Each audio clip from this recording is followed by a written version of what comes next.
Tova. Okay, Be'ezrat Hashem. So we continue. Perek He, Pasuk Yud Bet. We did Pasuk Yud Aleph. We finished Pasuk Yud Aleph in last shiur. Pasuk Yud Bet. Pasuk Yud Bet is also a continuation of. So all this is a continuation, yeah, but it's a continuation of Pasuk of the Psukim that we've learned in the last shiur, since the beginning of the Perek, anyways. But so the Pasuk says like this. In the Pasuk Yud Aleph, it says Venahamta, right? The person is going to roar out of physical and physical pain.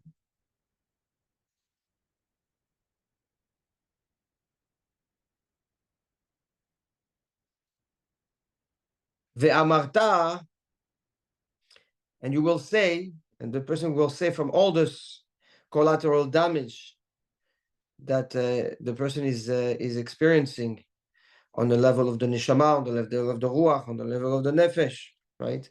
From an outside perspective, from an internal perspective. So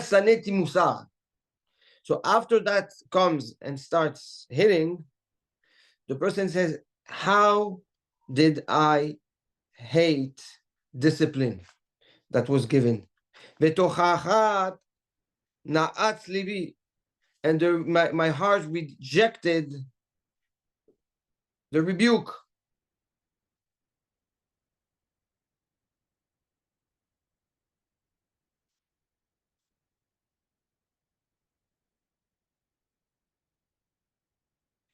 Pasuk Yud, that's Yud Bet, Pasuk Yud Given, and then we'll go back. Velo shamati bekol morai, and I did not listen to the voice, right, of my teachers.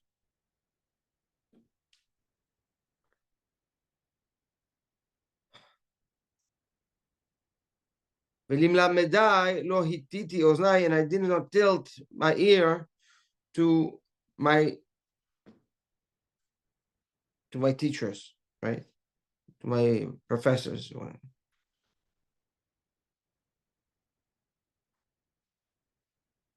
So the Gaon says that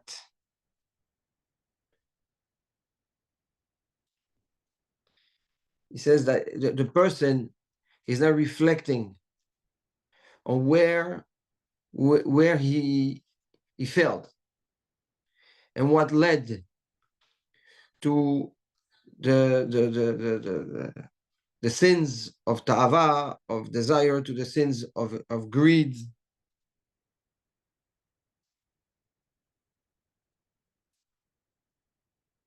And he says that there's three reasons for failure. He says it's Musar, Torah, and mitzvot. Or Torah, mitzvot, and Musar, which is midot. Okay. So he says like this. ואמרת איך שנאתי מוסר. The Yisurim, Musar comes from the Yeshoresh of Yisurim. Okay? Yisurim is Brian gave suffering. Suffering, right? Suffering. That's Brian, that's the word you gave last time, right? For Yisurim. Yeah. So suffering, yeah. So when a person, yes, it's painful. The Yisurim are painful. So he says the Musar, I hated it.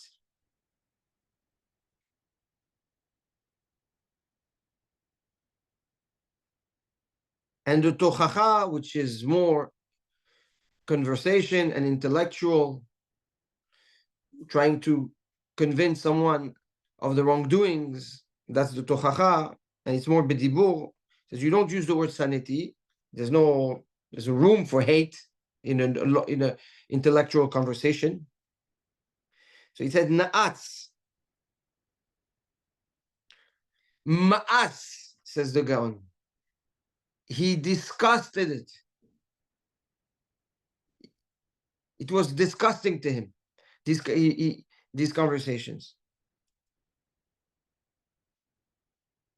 So he says that the root of the failure came from two sources. One source is that he hated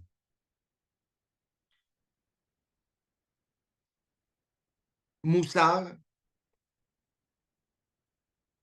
He could not tolerate the pain of growth, and he was disgusted by intellectual conversation that exposed his behavior. And because of these two things that are related to Musar, right? The disgust and the hate, that which are both a kind of a defense mechanism that the person will use not to face the truth and not to feel the pain of the truth. That led the person to be open to fall for desires, and to let the greed contaminate his work ethics and motivate him and take over his mind.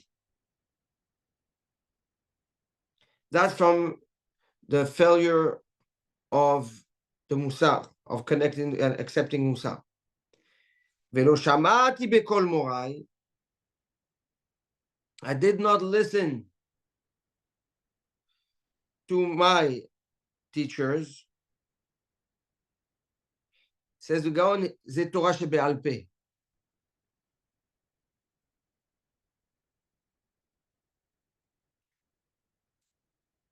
The Gaon explains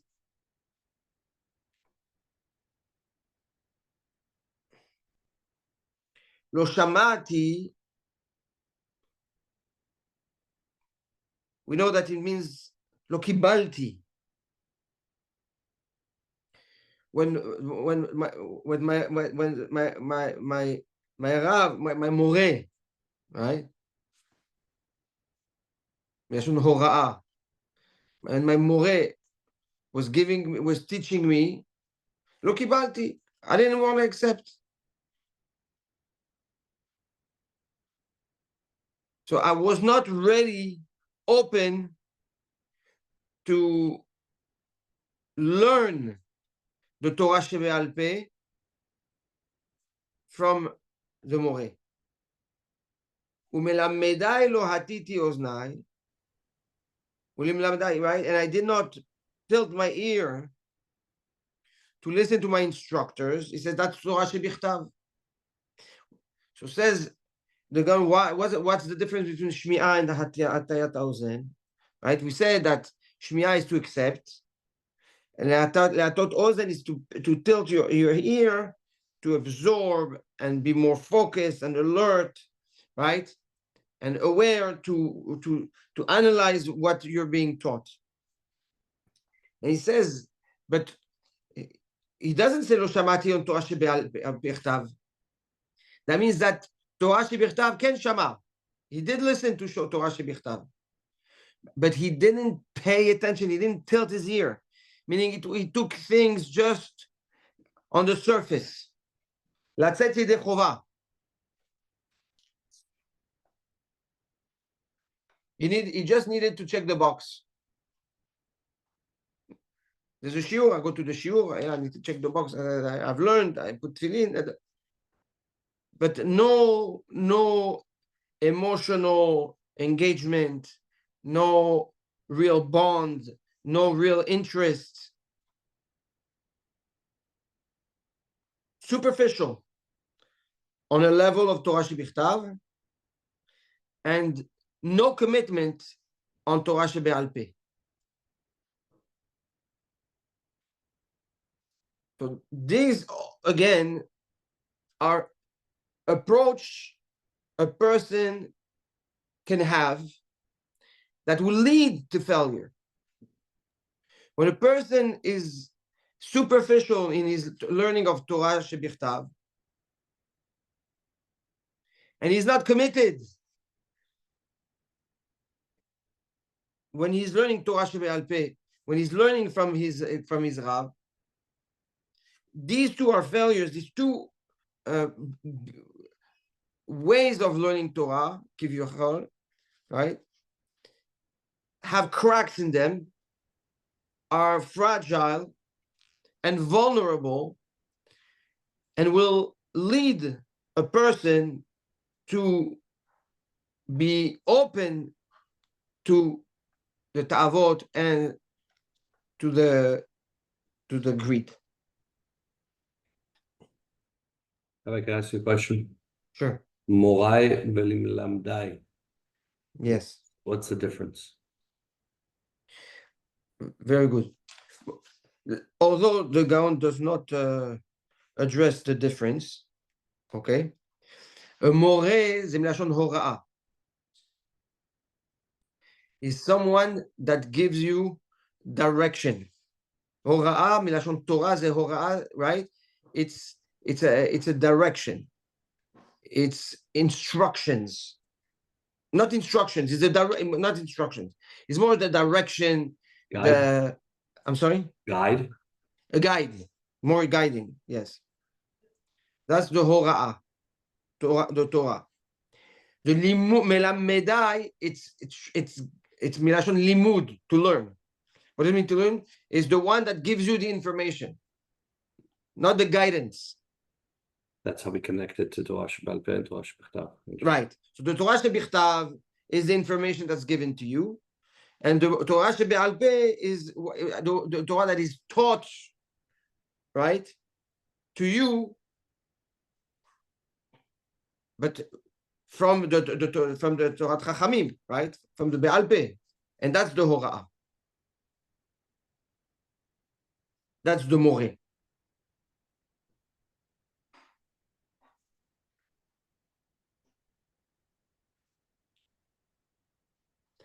Pasuk Yud Dalet.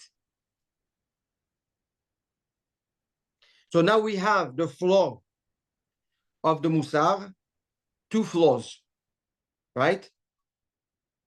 Sin'ah and Na'atz, right? Hate and discuss. The flaw in Torah is lack of commitment of Torah Shebe'al Peh and superficial learning with Torah Shebichtav.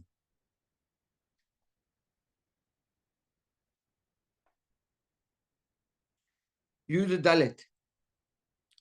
כמעט הייתי בכל רע,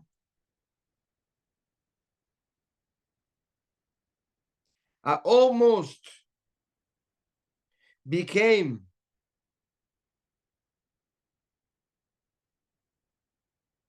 all bad, בתוך קהל ועדה, amongst the kahal, the assembly, and עדה, and the congregation.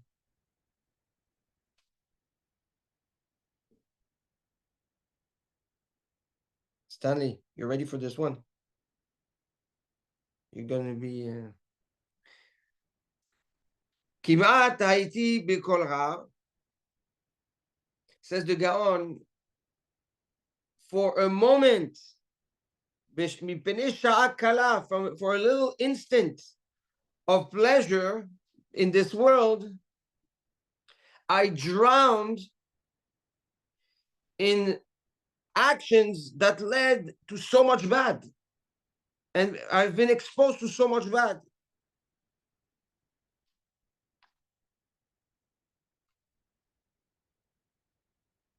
how, the Malbim says, how can it be? It's like the person is puzzled. How can it be that from a little bit of ta'avot in this world, there is so much collateral damage?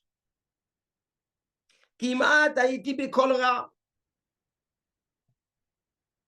I almost lost it all. From all the bad that came. בתוך קהל ועדה, amongst the assembly and the congregation,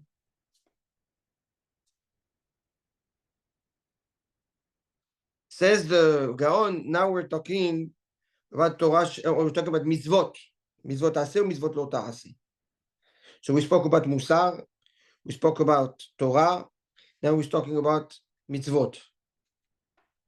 Aseh velo ta'aseh. Says the Gaon, usually people don't do a lot of mitzvot aseh.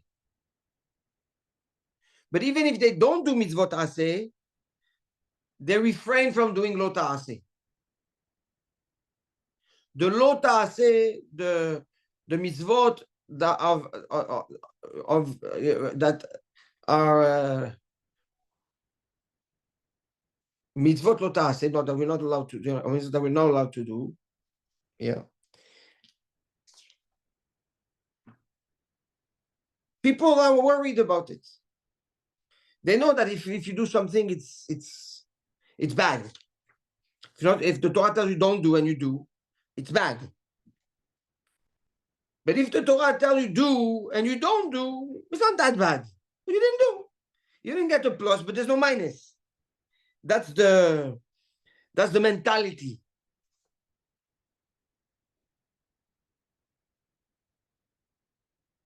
And who makes sure not to do what you're not supposed to do and do what you're supposed to do? Says that tzaddikim, ve'arashim, people that live with their head, that live, with tzedek. These are people that want to make sure that they do what is commanded from them. And obviously, they're not going to do what is asur to do.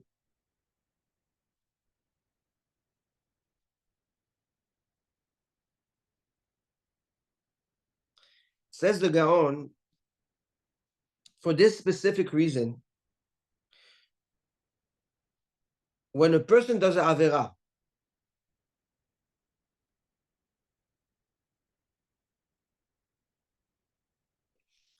and it's a lo ta'aseh, he goes and he does something that the Torah says you're not supposed to do,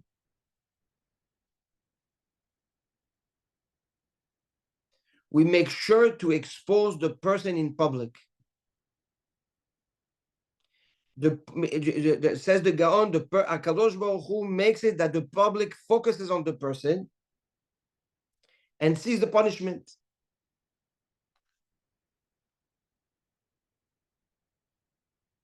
Why? Because most people usually they refrain themselves from doing an avera.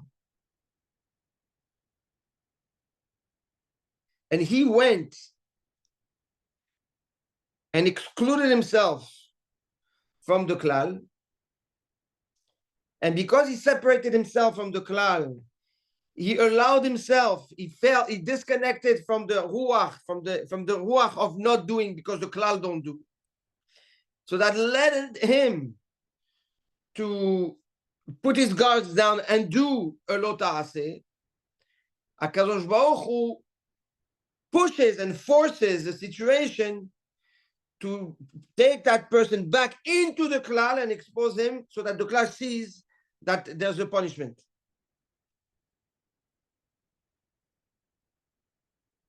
That's on the lo ta'aseh.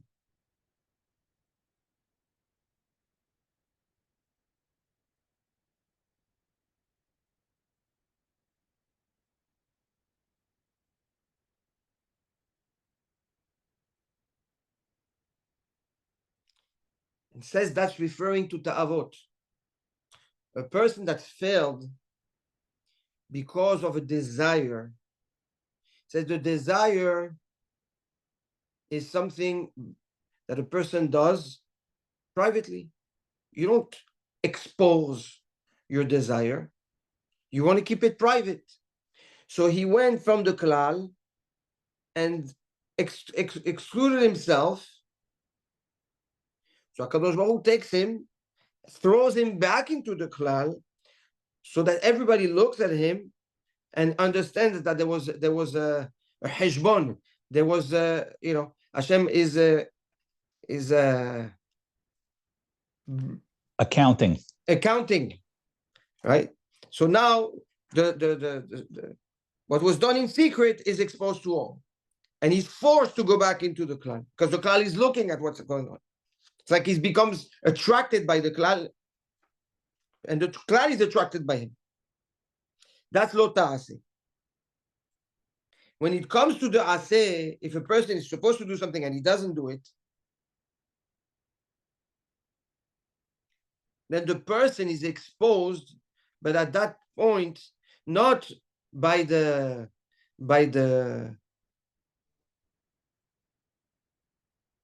klal, but by the Eda. Eda is referring to the Sanhedrin. They call Adat Israel Yishgu. Chazal tell us who is the Adat Israel is the Sanhedrin.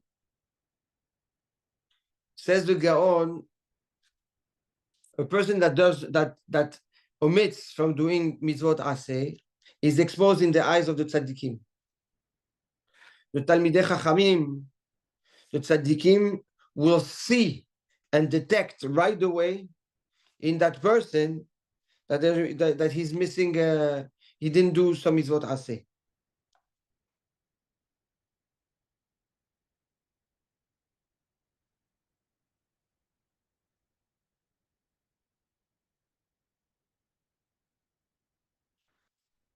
So says the Gaon, failure of the lo ta'aseh is what? Is when a person detaches himself from the klal, he leaves the kahal, and by leaving the kahal, he doesn't have now the peer pressure of not doing what you're not supposed to, as he now exposed to vulnerability that leads to the ta'ava, that leads to the sin, that leads to the accountability of the sin, which is throwing him back into the kahal, exposed that the person Hashem is doing the accounting with him.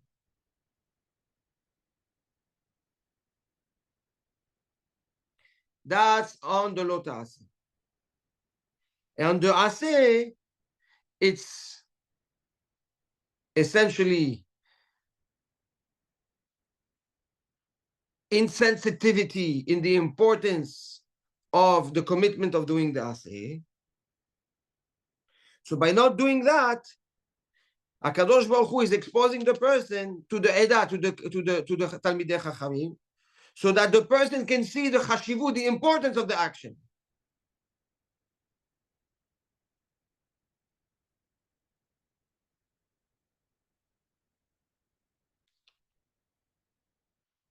And here the Gaon tells us, Shlomo HaMelech just addressed the reasoning behind the collateral damage of Torah, of mitzvot, and of the midot, the musa. And each one is dual, right? Has two aspects to it. Yes. Yes, right. Okay. Right?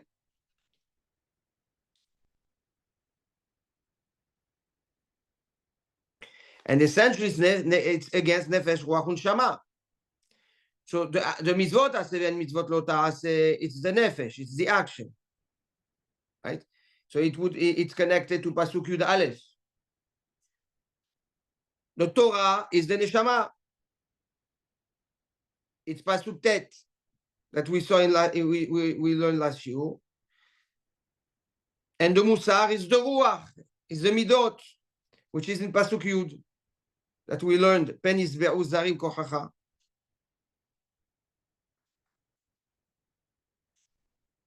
So, again, the structure is that Shlomo HaMelech tells us what we need to do, and what happens if we don't do, the outcome,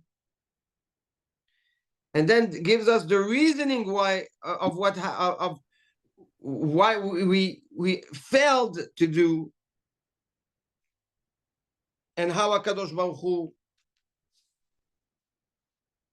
how HaKadosh Baruch Hu, brings the person to accountability. That's last year. That's the collateral damage. Huh?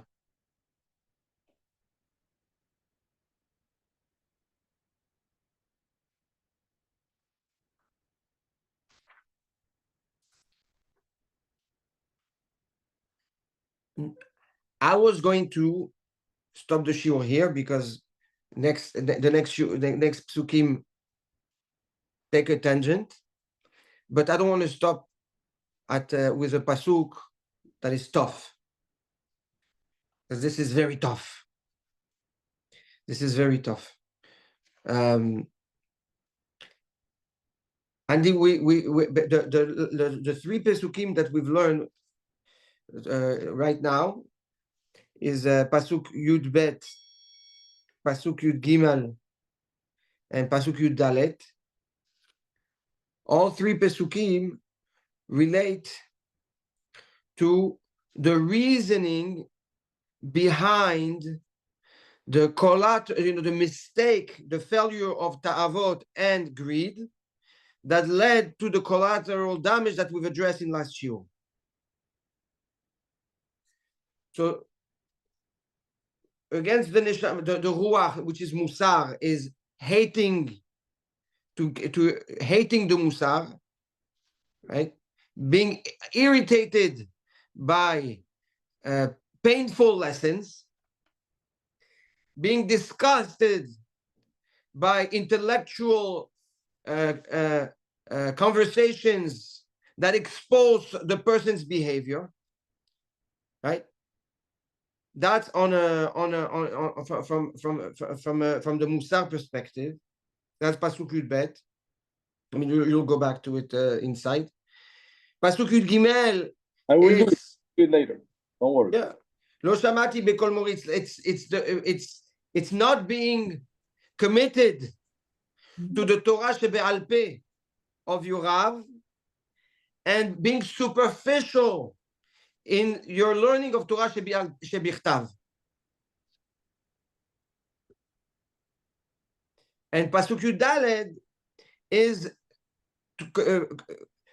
in the behavior, in the mizvot aseh and lo ta'aseh, and how a person usually usually people are more sensitive to mizvot lo ta'aseh than mizvot aseh. What does that mean? I tell you, people might not put tefillin, but they're not going to eat pork. They're not going to eat shrimps, or they're not going to eat on Yom Kippur. Yeah, but tell them do Shabbat or eat matzah. I think, but do lulav or do sukkah. It's okay. Why? Because the lo ta'aseh, when the Torah tells you don't do this, you're scared of the punishment, so you're not going to do. Most people don't do. But the aseh, you think it's positive. It's like extra credit. So you're like, okay, so I don't have extra credit. What's the big deal? As long as I don't get the patch on the hand, I'm okay. So says the Gaon, when a person sins and breaks a lo ta'aseh,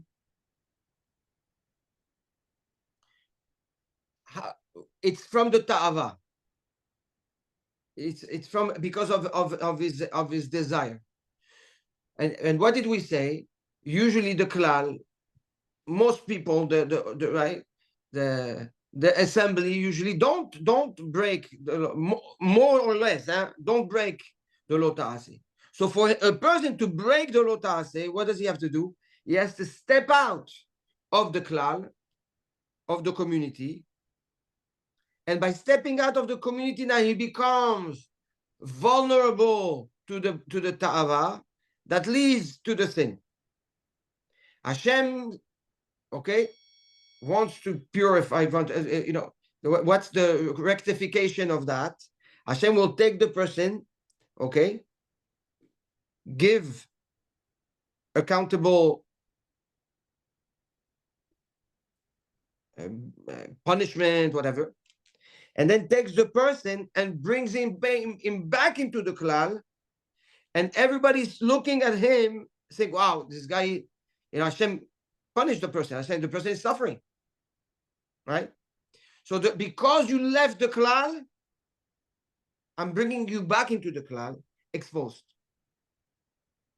So so says the Gaon, a person that leaves the community opens himself to the insensitivity of doing actions that are against the Lo Ta'aseh. He's more exposed to his ta'avot than if he was part of the community. That's the Lo Ta'aseh. And the aseh is the lack of importance. It's not hashuv to do it. Okay, so I put tefillin, I don't put in. Doesn't make a difference. It doesn't really make a difference. So Hashem exposes the person in the eyes of the tzaddikim and the chachamim. So, it's not important to you, right? You will be exposed in the eyes of the people that are important in the community, the chachamim. That is, and all this says the Malbim. For a little bit of ta'avot, for a little bit of pleasures, this is the price we have to pay.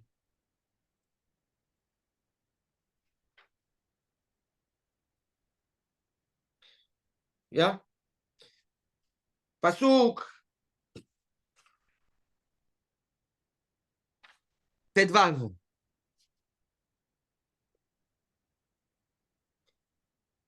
So, says Shlomo HaMelech, therefore, after I've taught you everything that I've taught you right now,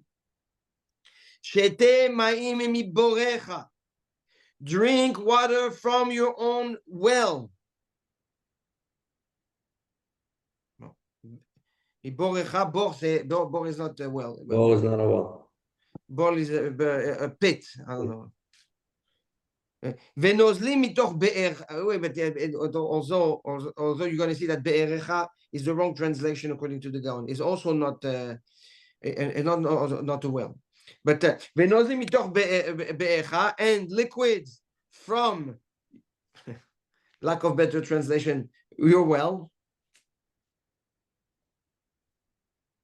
Says the Gaon, en ma'im el Torah. Here, Shlomo HaMelech is telling us,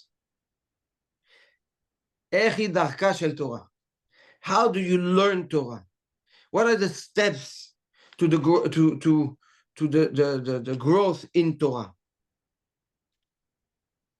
It says when the water is in a bore, in a pit, deep pit. In this case, I want to use the word well. The water is inside. How do you get the water out? Or you dive in deep, or you dwell the water out, right? Either way, you have to do a lot of efforts. It's very tiring and consuming to dwell the water out of the well. But if you drink water from a ma'ayan, from a source of water that comes out, yeah, like from a spring, the water comes to you directly. You don't have to do much effort.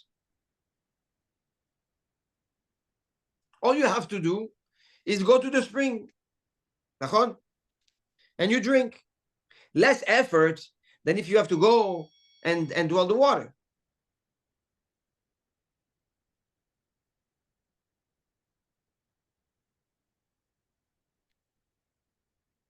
Now, if the source of water goes out and irrigates, and through that irrigation, it goes through in front of your house, and all you have to do is take water from your front yard, that's even less effort. Nachon? These are the three levels of Limud Torah. It says, first, when you want to learn Torah, shete ma'im miborecha. Learn your water, drink water, learn your Torah from your bor, from your well, meaning tiyagea, invest, physical efforts. Go out of your way. Invest time, physical efforts. Toil. In the beginning, you have to toil for the Torah. After you toil and you are invested in the Torah, then you don't need to make efforts to learn the Torah. You won't need to put a lot of efforts to reveal secrets of the Torah. Just a little bit of engagement, and boom, the secrets of the Torah, the sweetness of the Torah is going to come to you. So suddenly you're going to learn things are going to pop up. Wow, this is a hidush. This is a hidush. Once again, what did you do to get all these hidushim? Not much. Yes, in the beginning, you invested and sacrificed. It pays off. That's the second step. And then eventually, your Torah not only is Torah that you're mehadesh like this, but as you walk in the streets, right, hidushim start popping up. Boom, boom, boom, boom, boom, boom. You don't even have to sit and learn. The Torah is working on its own in your brain. It says those three steps are aligned with three degrees in someone in his Torah. First, he learns from his Rav. Then he learns on his own. Then he teaches. When you learn from your Rav, says the Gaon, you have to toil. Because you have to stop your mind. You have to be in a mode of receiving. You have to receive. You have to make sure you received properly. You have to internalize. You have to consolidate. And all this from an outside source, right? So you're subject to his space and his time, right? The Rav's time and the Rav's place. But then that's the effort, that's the toil. But the more you toil, eventually, you're going to start learning on your own. You're going to start opening Mishlei, you're going to start opening Kohelet, you're going to start opening Gemara. You're going to learn on your own. It's hard, but you're learning. But it's less difficult than the sacrifice of that you're doing when you're listening and you're receiving, and you need to process everything you're learning. And then the more you learn and the more the Torah becomes part of you, suddenly you start making your own hidushim. Your own hidushim, when they come, that's when you start teaching others. When you teach others, you don't say only what you hear, you add on, right? You hear a shiur and you go and on Shabbat table or during a meeting, you come up with a hidush and you say it. Now it becomes your hidush. You're always going to add something, or the way you say it. These are the three layers of the Torah. From the Rav, on your own, teaching others. Toiling, learning with a little bit of effort, and then instinctively having hidushim and learning and thinking of Torah.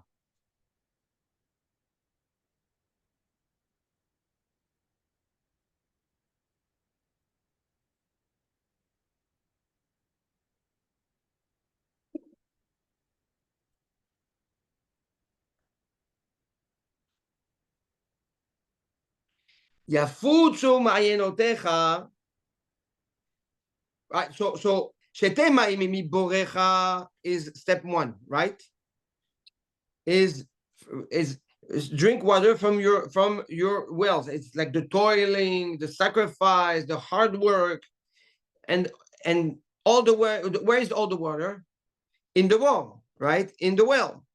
So it's contained there for you to be able to extract, to drink. That's the Torah of the Chacham, right? Of the Rav. It's consolidated and in front of you for you to learn. And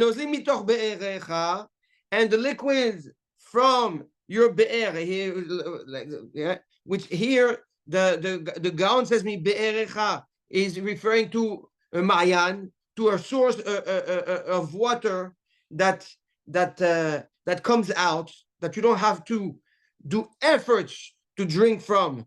All you have to do is walk there, okay? Have access to it. These are the second. The third one is the pasuk Tetzain. Yafutzu ma'ayenotecha chutza. Right? I think you hear that a lot. The Chachamim say Yafutzu ma'ayenotecha chutza. That may your spring, right, should gush all over outside. Berachovot palgemayim. And in streams of public, in the street, like the stream of water should go right in the streets, in the public streets. So you're going to teach others the Torah that you're going to have. You're going to want to share it. When you have a beautiful hidush, it's hard to contain it. You want to be able to teach it. Birchovot Palgemayim says when you teach, there's also two levels. There's teaching your students, and then there's your teachings that go beyond your students to people that you never met, but got access to your Torah and benefit from your Torah. That's Birchovot Palgemayim. That's the street going to the public.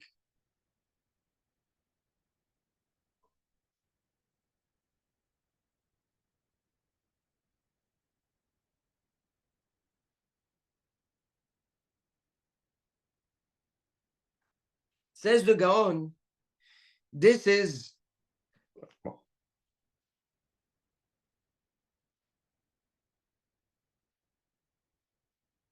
the build-up, okay, of the Limud Torah that is needed when we go back to the beginning of the Perek, okay. Right, my son, pay attention to my chokhmah, listen to my chokhmah, and tilt your ear to my tevuna. And then when he says in pasuk zayin, ve'ata banim shim'u li ve'al tasuru mipnei brefi. This is how you build it. This is the fortress of Torah that protects an individual from the failures of the nefesh, from the ta'ava and from the greed. It's the growth within Torah based on sacrifice of time, of space, toiling, humility, effort to make sure that when what you've heard is you consolidate it, you understood it, right? The chokhmah, the tevuna of chokhmah, the tevuna of bina, the da'at, what we've learned, yes, in the last prakim, that's the toiling. And then it's being more independent. And then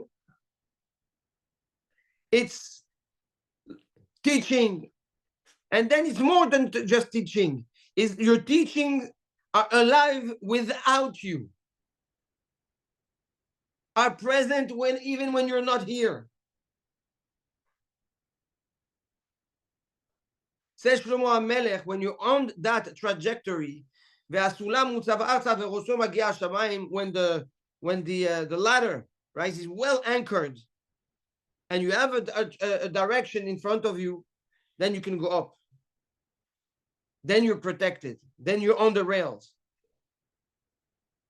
Then you benefit from the shield of the protection of the Torah.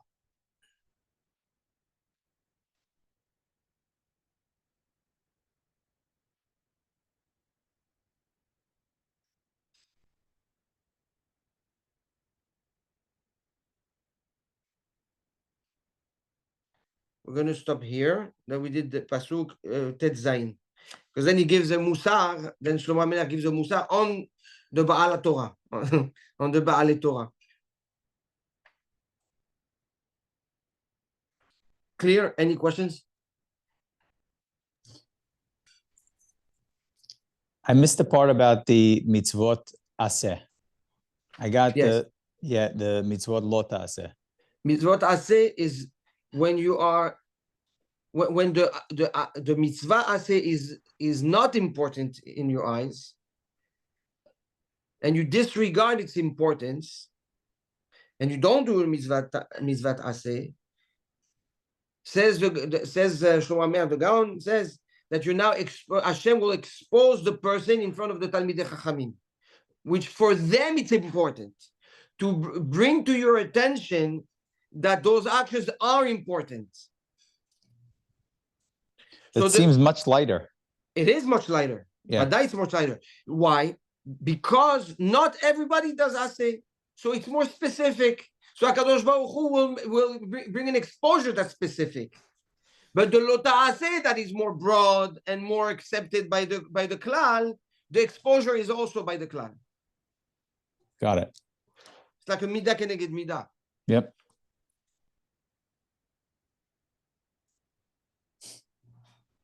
Be'ezrat Hashem. So we finished Pasuk, what did we say? Tet Zayin.